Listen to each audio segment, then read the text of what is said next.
সুমনের মুখ ফসকে বড় ভুল। বাংলার আকাশদীপকেই দলেই ধরলেন না।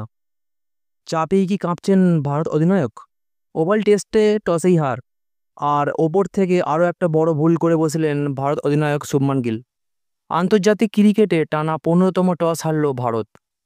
এই সিরিজে 5-এর 5টি ম্যাচেই শুভমানের টস ভাগ্য ম্লান। কিন্তু সেখানেই শেষ না। দল ঘোষণা করতে গিয়ে ঘটে গেল অদ্ভুত এক ভুল। রবি শাস্ত্রী যখন জিজ্ঞাসা করলেন এই টেস্টে কতটা পরিবর্তন হয়েছে, তখন শুভমান উত্তর দেন 3টি। বলেন বুমরার জায়গায় প্রসিদ্ধ কৃষ্ণা, শার্দুলের জায়গায় করুণ নায়ার, আর পন্থের বদলে ধ্রুব জুড়েল।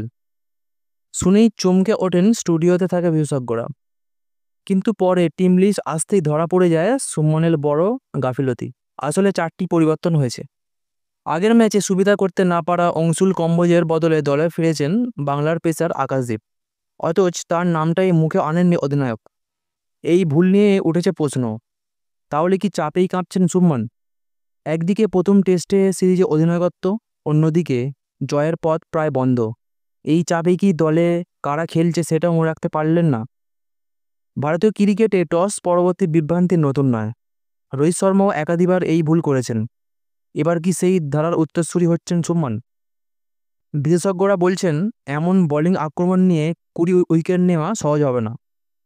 তবু আকাশদীপের মতো পেসারকে দলে রেখেও তার কথা না বলা নিঃসন্দেহে চিন্তার বিষয়। শেষ সুযোগ, এই টেস্টে জিতলেই সিরিজ হবে না হলে অধিনায়ক শুভমানের নামের পাশে লেখা থাকবে প্রথম সিরিজ হার। চাপ কি এখানেই জট বাঁধছে?